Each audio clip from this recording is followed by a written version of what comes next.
Hi friends! You may have already heard metal in my remixes or songs. Before producing music and getting into electro, I was really into that kind of genre. So today, let's make a melodic metal with FL Slayer. First, Open Slayer. Choose the power metal preset for the chords. turn off this thing I don't know. Now open another Slayer and choose the solo lead preset. This one is going to the left. Open another Slayer and add harmonies.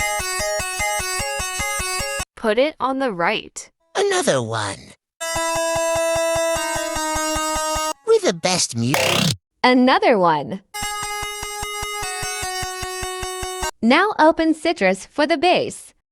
Choose the deep to preset. Drums. And that's it. Now let's listen to the final result. Poza și sucea